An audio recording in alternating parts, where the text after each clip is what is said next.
I was drinking my morning coffee when I heard a shriek that could have shattered glass, and I knew immediately that someone from the HOA had discovered my latest act of property ownership. The shriek came from the backyard, which was odd because I lived in Bozeman, Montana, where snow accumulated faster than HOA complaints in January. The snowdrift in question had been building since Christmas, now towering about 8 feet high along my back fence line.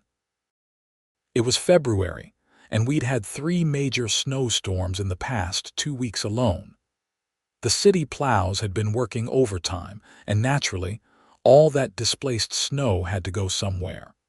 In my case, it went right along the property line between my house and the development behind me. I walked to my back sliding door, and there she stood, a woman in her late 40s with that distinctive haircut that screamed trouble. You know the one, shoulder length with aggressive highlights, and styled in a way that looked like she'd asked to speak to her hairdresser's manager.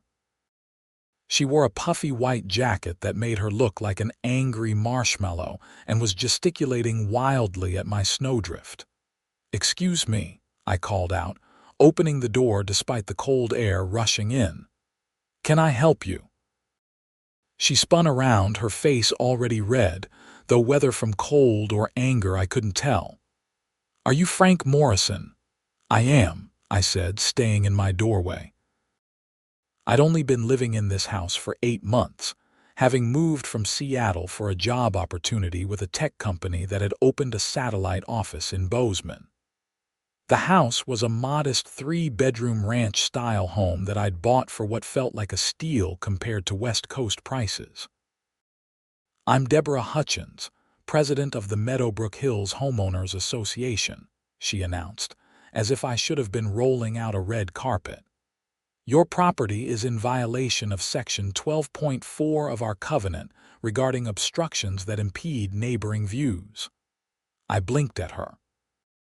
"My property isn't part of Meadowbrook Hills. I'm in the Copper Ridge subdivision." "That's irrelevant," she snapped, pointing at the snowdrift. "That monstrosity is blocking my view of the Bridger Mountains. I paid good money for my view, and I will not have some inconsiderate neighbor ruining my property value." I stepped outside, immediately regretting it as the cold hit me. I was only wearing jeans and a flannel shirt. "Madam, that's snow. It'll melt in spring. And again, I'm not part of your HOA." "The snow is piled against your fence, which extends at least 3 feet into HOA property," Deborah said, her voice rising. "You're going to remove both that snow and that fence, or I'll have my lawyer contact you." Now that got my attention. I'd had a survey done when I bought the property specifically because the previous owner had mentioned some dispute about the fence line. The survey had been crystal clear. The fence sat exactly on my property boundary, not an inch over. "I think there's been a misunderstanding," I said, trying to keep my tone calm. "I had a professional survey done. The fence is exactly where it should be." "I don't care what some hack surveyor told you," Deborah said, pulling out her phone. "I have the original plat maps from when Meadowbrook Hills was developed in 2015. Your fence encroaches on HOA common area by 3 feet, 2 inches. I crossed my arms, now shivering. "Then your maps are wrong."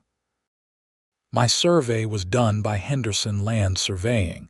They've been operating in Gallatin County for 30 years. They're licensed and bonded." "We'll see about that," Deborah huffed. "You have 72 hours to remove that fence and clear the snow, or you'll be hearing from our attorney." We take property violations very seriously in Meadowbrook Hills. "For the 3rd time, I'm not in your HOA," I said, my patience wearing thin. "I don't answer to your covenants, your rules, or your demands. Now, if you'll excuse me, I'm going back inside where it's warm." "This isn't over," she called after me as I retreated into my house. I closed the door and immediately grabbed my phone, pulling up the contact for Mark Stevenson, the real estate attorney who'd handled my closing. It was Saturday morning, but this felt urgent enough to send a text. I explained the situation and asked if he could meet with me Monday morning. His response came back within 10 minutes. Sounds like classic HOA overreach. I'll pull your survey documents. Come by at 9. The rest of Saturday passed without incident, but Sunday morning brought a new surprise. I woke up to find a bright orange notice stapled to my front door. It was printed on official-looking letterhead for the Meadowbrook Hills HOA and detailed a list of violations, including the fence encroachment, the snow obstruction, and apparently also my failure to maintain appropriate landscaping standards. That last one was particularly rich considering everything was buried under 2 feet of snow. The notice demanded I appear before the HOA board at their next meeting on Wednesday evening to address these violations. It also mentioned daily fines of $50 would begin accruing immediately until the violations were corrected. I took photos of the notice and texted them to Mark. His response was brief. "Don't pay anything. See you tomorrow." Monday morning at 9 sharp, I was sitting in Mark's office in downtown Bozeman. He had my survey documents spread across his desk along with what looked like property tax records and county zoning maps. "This is actually more interesting than I initially thought," Mark said, adjusting his glasses. He was in his mid-50s, with graying hair and the kind of calm demeanor that comes from dealing with property disputes for decades. "Your fence is definitely on your property line. But here's what's interesting. When Meadowbrook Hills was developed, the developer claimed a strip of land that actually belonged to the original parcel that would eventually become the Copper Ridge lots." "How does that happen?" I asked. "Sloppily," Mark said with a slight smile. The developer for Meadowbrook Hills was a company called Summit Developments, LLC. They went bankrupt in 2018, but not before they'd sold off all the lots and established the HOA. The problem is, their plat map shows a common area boundary that extends 15 feet past where it should be. Your property, and probably several others in Copper Ridge, technically has a boundary that cuts through what the Meadowbrook Hills residents think is their common area. I felt my stomach drop. "So she's right. My fence is on HOA property." "No," Mark said firmly. "She's wrong. The HOA's plat map is wrong. Your fence is on your property. But the HOA has been operating under the assumption that they own that strip of land for almost 10 years now. This is going to be messy." "How messy?" "Lawsuit messy," Mark said. "They're not going to back down without a fight. HOAs rarely do, especially when it comes to property boundaries. They'll argue adverse possession, possibly. That's when someone claims ownership of land by openly using it for a certain period of time." "But I've only been here 8 months, I protested. "Right, and adverse possession in Montana requires 5 years of continuous, open, and notorious possession with payment of property taxes. The HOA hasn't been paying taxes on your land, so that claim won't hold water, but they'll still try to make your life difficult." Mark pulled out another document. "Here's what I suggest. We send a formal letter to the HOA board, with copies of your survey, the original property deed, and the county tax records showing you own and pay taxes on the land in question. We give them 30 days to acknowledge the error and cease harassment. And if they don't, then we file a quiet title action to legally establish your ownership beyond any doubt. It's not cheap, probably $5,000 to $10,000 in legal fees, but it'll settle this permanently." I thought about my savings. The move from Seattle had been expensive, but I could afford it. "Do it. Send the letter." Mark nodded and started drafting while I waited. By the time I left his office at 11, he'd already sent the letter via email and certified mail to Deborah Hutchins and the Meadowbrook Hills HOA board. I thought that would buy me some peace for at least a few days, but I'd underestimated Deborah's determination. Tuesday evening, I came home from work to find my mailbox had been removed. Not knocked over by snow or damaged by accident, but completely removed. The post was still there, cut off cleanly about 6 inches from the ground, but the actual mailbox was gone. I called the police non-emergency line and filed a report. The officer who came out, a young guy named Patterson, took photos and my statement. "You have any disputes with neighbors?" he asked. I told him about the HOA situation. He nodded knowingly. "We get a lot of calls about HOA disputes in the newer developments," he said. "Usually it's just nasty letters and passive-aggressive behavior. Actually destroying property, that's a step further. Keep documenting everything." Wednesday afternoon, Mark called me. "Did you do something to anger this woman? I just got a call from their attorney threatening to file criminal trespassing charges against you." Criminal trespassing? I haven't been anywhere near Meadowbrook Hills property. "They're claiming your fence constitutes an ongoing trespass. It's nonsense, legally speaking, but it shows they're digging in. You still planning to attend their board meeting tonight? I'd honestly forgotten about it. Should I? Might be interesting to see what they have to say. I can come with you if you want representation." "How much will that cost me?" "Let's call it pro bono research. I'm curious now." The Meadowbrook Hills Community Center was a modern building with too much glass and not enough character. Mark and I arrived at 6:55 for the 7 o'clock meeting. The parking lot was surprisingly full, which made me wonder if word had spread about the dispute. Inside, about 30 people sat in folding chairs facing a long table where Deborah and 4 other board members sat. Deborah's eyes narrowed when she saw me walk in with Mark. "The meeting will come to order," Deborah announced, banging a gavel that seemed unnecessarily large. "First order of business, the property dispute with Frank Morrison of," she said my address with dripping contempt, "who has erected an illegal fence on HOA common area property." Mark stood up. "Point of order. Mr. Morrison is not a member of this HOA and is therefore not subject to your covenants or rules.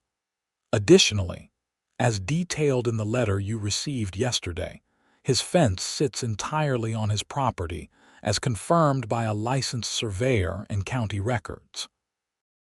A man to Deborah's right, wearing a polo shirt with the Meadowbrook Hills logo embroidered on it, leaned forward. "And who are you?" "Mark Stevenson, Mr. Morrison's attorney." Murmurs spread through the crowd. I noticed several people craning their necks to get a better look at me. "The HOA's position is clear," Deborah said, her voice tight. "The fence encroaches on our property. We have plat maps to prove it." "Your plat maps are incorrect," Mark said calmly. "They were created based on faulty survey work done by the original developer, Summit Developments.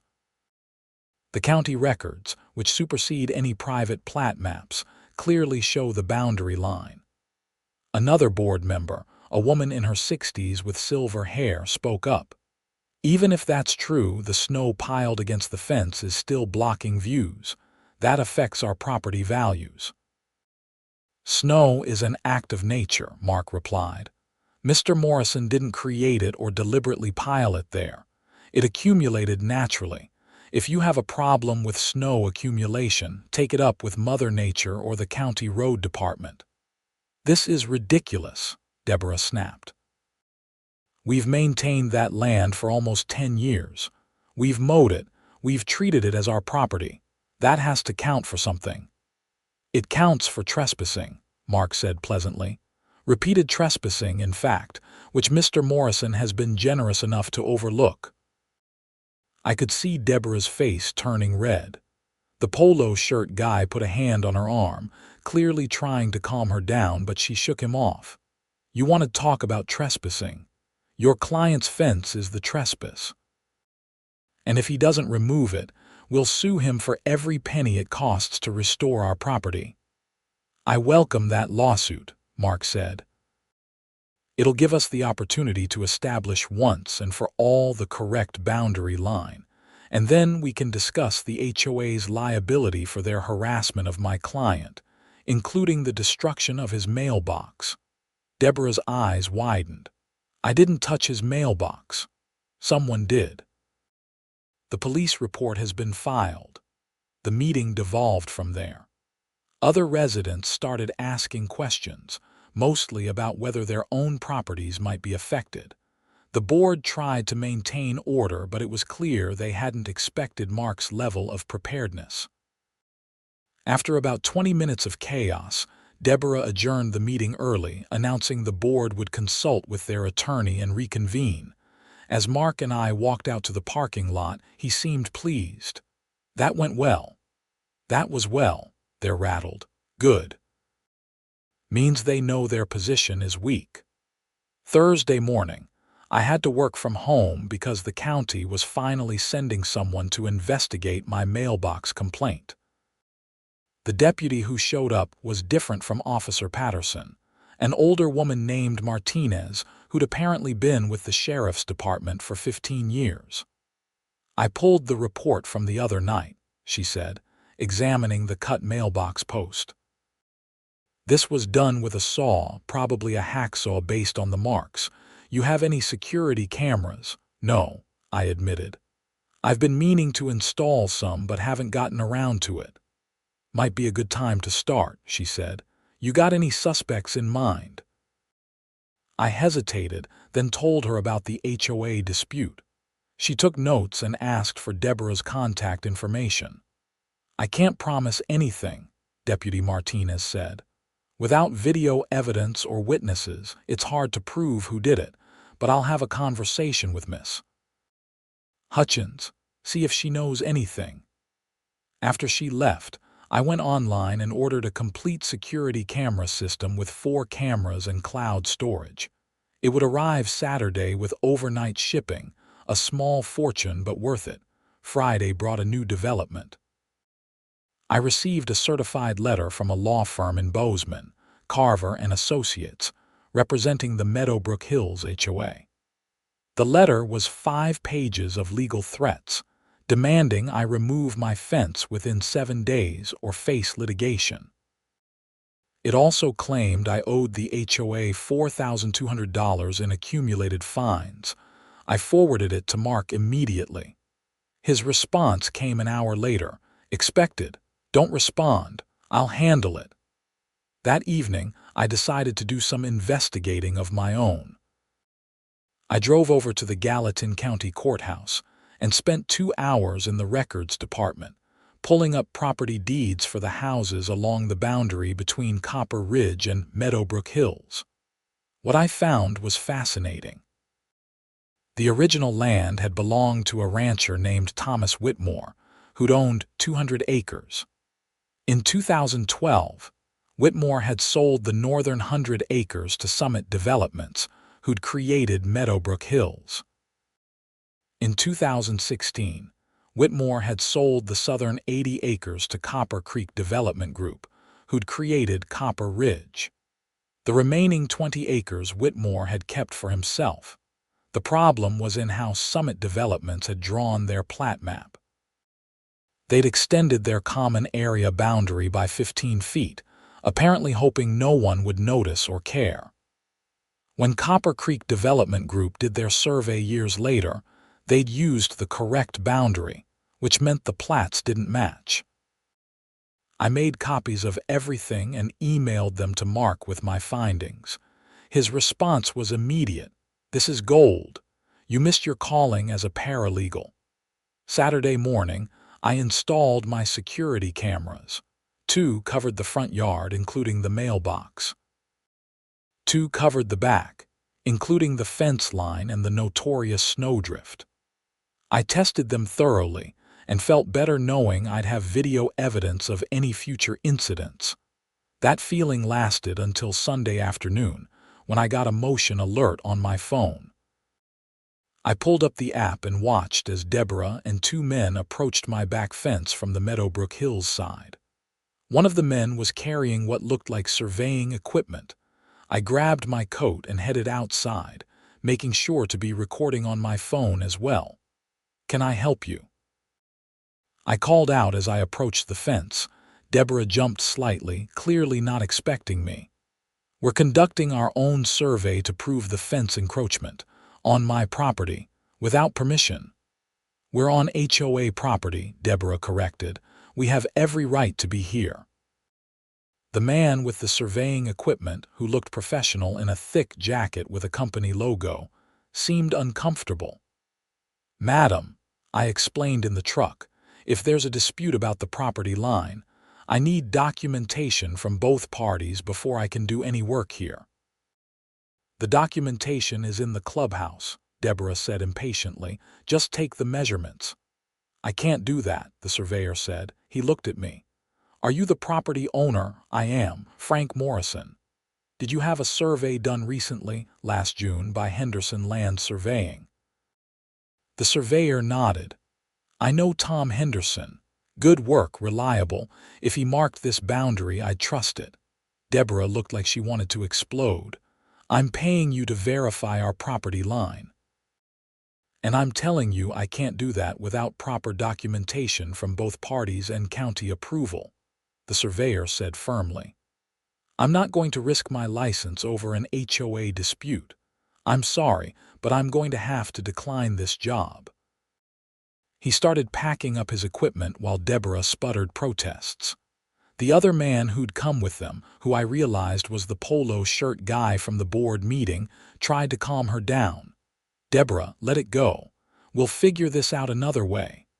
"No," Deborah said, her voice rising to a shriek. "I am not letting this go. That fence is on our property. That snow is blocking our view. And I will not tolerate some newcomer thinking he can just ignore our rules." "They're not his rules," I pointed out. "I'm not part of your HOA." "Your property directly affects our property," Deborah shot back. "That makes it our business." "Actually, it doesn't," I said. "And you're currently trespassing on my property. I've got it on video. I suggest you leave before I call the sheriff." Deborah took a step toward the fence, and for a moment I thought she might try to climb over it. Instead, she pointed a finger at me, her hand shaking with rage. "You have no idea who you're dealing with. I've been president of this HOA for 6 years. I've dealt with people like you before, people who think they're special, who think the rules don't apply to them. You will remove that fence, or I will make your life a living hell." "Are you threatening me?" I asked, making sure my phone was clearly recording. Polo shirt guy grabbed Deborah's arm. "That's enough. Let's go." He practically dragged her away while the surveyor gave me an apologetic look and followed. I watched them disappear into the Meadowbrook Hills development, then went back inside and immediately sent the video to Mark with a text.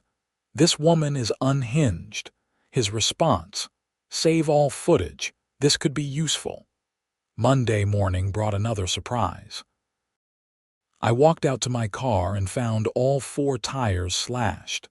Deep cuts in the sidewalls that would require complete replacement, not just patches. The security cameras had captured everything. At 2:47 a.m., a figure in dark clothing and a ski mask had walked up my driveway and methodically slashed each tire before walking away. The person was too bundled up to identify, but their height and build were consistent with Deborah. The person had also moved with the kind of angry energy I'd seen from her at the fence. I called Deputy Martinez directly this time. She arrived within 30 minutes and reviewed the footage. "That's destruction of property, possibly criminal mischief in the 2nd degree," she said. "The value of 4 tires definitely puts it in that range. You're sure you don't know who this is?" "I have a strong suspicion," I said. "The HOA president, Deborah Hutchins, but I can't prove it from the video. Height and build match. Yes. We'll bring her in for questioning." but without a clear identification, it might be hard to charge her. Deputy Martinez took a copy of the footage and left. I called my insurance company, filed a claim, and arranged for a tow truck to take my car to a shop. My deductible was $500, and I'd be without my car for at least 2 days. I Ubered to Mark's office that afternoon and showed him the video. "This has escalated beyond a simple property dispute," he said grimly. "This is criminal behavior. If they can prove it was Hutchins, she could face charges. What about the civil case? I'm drafting a complaint for a quiet title action. We'll file it this week. But given these criminal acts, I'm also going to request a restraining order against Hutchins. This behavior is unacceptable." "How long will the quiet title action take?" "Could be anywhere from 6 months to a year, depending on how much the HOA fights it. But with the evidence we have, I'm confident we'll win." That evening, while I was working from home, my doorbell rang. I checked the security camera feed and saw Deputy Martinez standing on my porch with another officer. I opened the door. "Did you find something?" "We spoke with Miss Hutchins," Martinez said. "She claims she was home all night and has no knowledge of the damage to your vehicle. We asked to see her shoes and clothing, but she refused without a warrant. So she gets away with it. For now, possibly. We're still investigating, but I wanted to ask you something. How many other people might have a motive to vandalize your property?" "Any other disputes, problems with neighbors?" "No," I said. "I barely know anyone in the area. I've only lived here 8 months and I keep to myself. The only person I've had any conflict with is Hutchins." Martinez nodded. "That's what I thought. We're going to keep working on this. In the meantime, I'd suggest parking in your garage if possible." "I don't have a garage. It's a carport." "Then maybe park at a friend's house until this is resolved." After they left, I felt a mix of frustration and anger. Someone, almost certainly Deborah, had caused $1,500 in damage to my car and was probably going to get away with it. Tuesday afternoon, I got my car back with 4 new tires. Mark filed the quiet title action and the request for a restraining order. That evening, I received an email from Deborah's attorney, Carver and Associates, with a settlement offer. The HOA would drop all fines and violations if I agreed to move my fence 3 feet onto my own property, allowing the disputed strip to become HOA common area. In exchange, they'd pay for half the cost of the new fence. I forwarded it to Mark. His response was brief. "Insulting. I'll respond with our counteroffer." His counteroffer, which he sent me a copy of, was aggressive. The HOA would acknowledge the correct property line, remove any false claims from their records, pay my legal fees to date, pay for my damaged mailbox and tires, and issue a formal written apology. In exchange, I wouldn't sue them for harassment. Wednesday, Deputy Martinez called with an update. We executed a search warrant on Hutchins's residence. We found a pair of boots that match prints found in your driveway and a hacksaw in her garage that could match the cuts on your mailbox post. We're sending both to the lab for analysis. So you're arresting her. We brought her in for questioning. She's claiming the boots are common and lots of people own hacksaws. But combined with the ongoing dispute and her behavior, we have enough for probable cause. She's being charged with criminal mischief in the 2nd degree and criminal trespass. What happens now? She'll be arraigned, probably get released on her own recognizance. But this is a serious charge. If convicted, she's looking at up to 6 months in jail and a fine of up to $5,000. I felt a grim satisfaction. I hadn't wanted this to become a criminal matter, but Deborah had escalated it at every turn.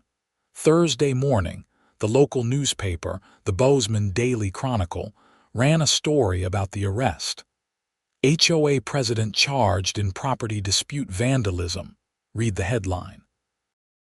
The article detailed the charges against Deborah and provided background on the boundary dispute. It painted me as a reasonable homeowner trying to defend my property rights against an overzealous HOA president. My phone started ringing with calls from reporters wanting interviews. I declined them all and referred everyone to Mark. Friday afternoon, Mark called with news. The HOA board held an emergency meeting last night. They voted to remove Hutchins as president pending resolution of the criminal charges. More importantly, they've accepted our counteroffer with one modification. What modification? They want to pay the settlement in installments over 6 months instead of a lump sum. Apparently the HOA's budget is tight and they don't have the cash on hand. How much are we talking about? Your legal fees are currently at $4,000. The mailbox was $300. Your tire deductible was $500, so $4,800 total. They'll pay $800 a month for 6 months. That's acceptable. What about the written apology? They've already drafted it. I'll email it to you. It's pretty comprehensive.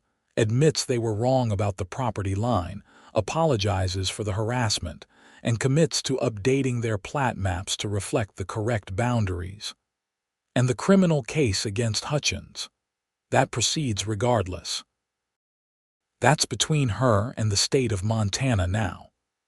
The apology letter arrived in my email an hour later. It was signed by all 5 board members, including a scrawled signature from Deborah that looked like she'd written it while furious. The letter explicitly stated that my fence was on my property, that I had no obligation to remove it or move it, and that I was not subject to any HOA covenants, rules, or regulations. I had Mark review the settlement agreement over the weekend, and on Monday morning, I signed it.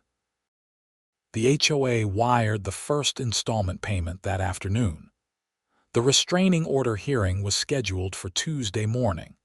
I sat in the courtroom while Mark presented evidence of Deborah's harassment, including the videos, the threatening statements at the board meeting, and the criminal charges. Deborah's attorney argued that the restraining order was unnecessary given that his client was no longer HOA president and had no reason to interact with me. The judge, a no-nonsense woman in her 60s named Henderson, disagreed. Miss Hutchins has demonstrated a pattern of escalating behavior toward Mr. Morrison, Judge Henderson said. From verbal harassment to property destruction, this behavior cannot be tolerated. I'm granting a temporary restraining order requiring Miss Hutchins to stay at least 300 feet away from Mr. Morrison's property and person. This order will remain in effect pending resolution of the criminal case. Deborah looked like she wanted to argue, but her attorney put a hand on her arm, keeping her quiet. The preliminary hearing for the criminal charges was held 3 weeks later. The state presented evidence including the boots, the hacksaw, and expert testimony that both matched the damage to my property. The defense argued that the evidence was circumstantial, but the judge found probable cause and scheduled a trial for May. In the meantime, life started returning to normal. The snow began melting in March, and the controversial drift gradually diminished. By early April, it was gone completely, leaving behind dead grass and mud. I didn't care what it looked like. It was my property. The second HOA payment arrived on schedule in March, as did the third in April and the fourth in May. I used the money to pay Mark's fees and to upgrade my home security system further. The trial took place over 3 days in mid-May. I attended all 3 days, watching as the prosecution methodically presented their case. The boot prints, the hacksaw marks, Deborah's documented hostility toward me, her presence in my neighborhood at odd hours. The defense tried to create reasonable doubt, but it was clear the jury wasn't buying it. On the afternoon of the third day, The jury returned a guilty verdict on both counts: criminal mischief in the second degree and criminal trespass. Deborah's face went pale as the verdict was read. Sentencing was scheduled for 2 weeks later. I attended that hearing as well, watching as Deborah's attorney pleaded for leniency. Judge Henderson was not in a lenient mood. "Miss Hutchins, you used your position as HOA president to harass and intimidate Mr. Morrison over a property dispute that you knew, or should have known, lacked merit," the judge said. "When legal intimidation failed, you escalated to criminal behavior, damaging his property in ways that could have endangered his safety. This court takes such behavior very seriously." She sentenced Deborah to 90 days in jail, with 60 days suspended, 3 years of probation, restitution for the full amount of damage to my property including the insurance deductible, and a $1,000 fine. Deborah would serve 30 days in the Gallatin County Detention Center starting immediately. I watched as the bailiff led her away, and I felt no satisfaction, just relief that it was finally over. The quiet title action concluded in July. The judge ruled in my favor, legally establishing that my fence was on my property line, and that the Meadowbrook Hills HOA had no claim to the disputed strip of land. The judge also ordered the HOA to pay an additional $3,000 in legal fees for forcing the matter to trial when the evidence was so clearly in my favor. By August, I'd received all the settlement payments from the HOA and the restitution from Deborah. The total came to just over $7,000, which almost covered all my expenses from the whole mess. On a warm Saturday in late August, I was working in my backyard, finally dealing with the dead grass where the snowdrift had been. I'd rented a tiller and was preparing to reseed when I heard someone call my name. I looked up to see a man in his 30s standing on the Meadowbrook Hills side of the fence. He wore jeans and a Montana State University t-shirt and held up his hands in a peaceful gesture. "I'm sorry to bother you," he said. "I'm Ryan Porter. I'm the new HOA president. I just wanted to introduce myself and apologize in person for everything that happened." I turned off the tiller and walked over to the fence. "Thanks. I appreciate that." "The board voted to completely overhaul our procedures," Ryan said. "We've hired a professional management company to handle day-to-day operations, and we're being much more careful about property disputes. We also had our common areas professionally surveyed, and it turns out there are 3 other places where our plat maps were wrong. Sounds like Summit Developments did a number on you guys." They did. "We're actually considering a lawsuit against the company's insurance carrier, see if we can recover some of the costs of fixing all this." He paused. "Look, I know we got off on the wrong foot, but we're neighbors. If you ever need anything, or if we ever do anything that bothers you, please just come talk to us directly. No more lawyers, no more drama." I shook his extended hand through the fence. "I can agree to that." After he left, I went back to tilling the dead grass. The afternoon was beautiful, clear and warm with a slight breeze coming down from the mountains. In a few months, winter would return and with it the snow. The drift would probably form again in the same spot, but this time, I knew no one would be screaming about it blocking their view. As I spread grass seed over the tilled earth, I thought about how the whole situation had spiraled from a simple misunderstanding about a property line into criminal charges and legal battles. It had cost everyone involved thousands of dollars and countless hours of stress. All because Deborah Hutchins had refused to accept that she might be wrong about a fence.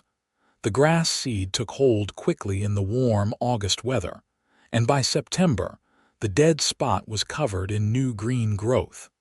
My backyard looked better than it had when I'd bought the place. I'd even installed a new mailbox, sturdier than the first one, set in concrete. In October, I got a letter from Deborah's probation officer asking if I'd be willing to meet with Deborah as part of her restorative justice program. I thought about it for a few days before declining. Some things didn't need closure or reconciliation. Some mistakes were just lessons learned the hard way. The first snow fell in November, earlier than the previous year. I watched from my kitchen window as the flakes accumulated, wondering if another drift would form along the fence line. Sure enough, by December, a smaller version of last year's drift had started building. But this time, my phone stayed silent. No shrieks from the backyard, no angry HOA presidents demanding I remove snow that nature had placed there. Just peaceful winter accumulation. I'd learned a lot in the past year about property rights, HOA disputes, and standing up for myself. I'd learned that detailed documentation and good legal representation were worth their weight in gold. I'd learned that some people would rather destroy property than admit they were wrong. But mostly, I'd learned that sometimes the best neighbor is a good fence, exactly where it's supposed to be, marking clear boundaries that everyone understands and respects. On a cold Saturday in January, exactly a year after Deborah's first shriek had shattered my peaceful morning, I stood at my back door with a cup of coffee and surveyed my property. The fence stood straight and solid, the snow piled naturally against it, and beyond it, the Meadowbrook Hills development sat quiet under a blanket of white. My phone buzzed with a text from Mark. Just got word Hutchins's probation is being modified. She's getting early release from supervision due to good behavior. Thought you'd want to know, I texted back. Thanks for letting me know. I wasn't worried. Deborah had learned her lesson the expensive way. The fence wasn't going anywhere. The property line was legally established. And I had enough security cameras to document any future incidents, though I didn't expect any. Another text came through, this one from Ryan at the HOA. Snow removal crew is working the main roads today. Let me know if they push any snow onto your property and we'll send someone to clear it. That was the kind of neighbor communication that should have happened from the start. Simple courtesy and respect for property boundaries. I texted back. Appreciate it. Everything looks good so far. As I finished my coffee, I thought about writing a review of my experience for other homeowners dealing with HOA disputes. The key lessons seemed simple enough. Know your property boundaries, document everything, get good legal representation early, and never back down when you're right. But the most important lesson was perhaps the simplest. Not everyone who acts like they have authority over you actually does. Deborah had wielded her HOA presidency like a weapon, assuming everyone would cave to her demands. When she'd encountered someone who knew his rights and was willing to defend them, her entire strategy had collapsed. The morning stretched ahead of me, cold and bright. I had no plans except to maybe watch a movie and order takeout for dinner. The kind of quiet, peaceful Saturday that I'd moved to Montana to enjoy. My phone buzzed one more time. This time, it was a notification from my security camera system. I pulled up the app, expecting to see a deer or maybe a neighbor's cat. Instead, I saw a woman standing at the edge of my driveway, just at the 300-foot boundary line that the restraining order had established. Even bundled up in winter clothes, I recognized Deborah. She wasn't doing anything threatening, just standing there looking at my house. After a moment, she turned and walked away. I saved the video clip, just in case, but I didn't call the police. She hadn't violated the restraining order. She hadn't come onto my property. She just stood at the legal limit of her allowed approach and looked. Maybe she was remembering how this had all started. Maybe she was thinking about the 30 days she'd spent in jail, the probation she was still technically on even if it was being modified, the thousands of dollars in fines and restitution. Maybe she was finally understanding that her view of the mountains, beautiful as it might be, didn't give her the right to dictate what I did on my own property. Or maybe she was just taking a walk on a cold January morning. I'd never know, and honestly, I didn't care. I went back to my movie, my coffee, and my peaceful Saturday. Outside, the snow continued to pile gently against my fence, exactly where it was supposed to be on my property, marking my boundaries. The fence that had started this whole mess stood solid and unmoved, a monument to the simple principle that knowing where your property ends and someone else's begins matters. It matters in real estate law, it matters in neighborhood relations, and it matters in life. Some people learn that lesson easily. Others have to learn it in jail. Either way, the lesson gets learned, and the fence stays right where it is.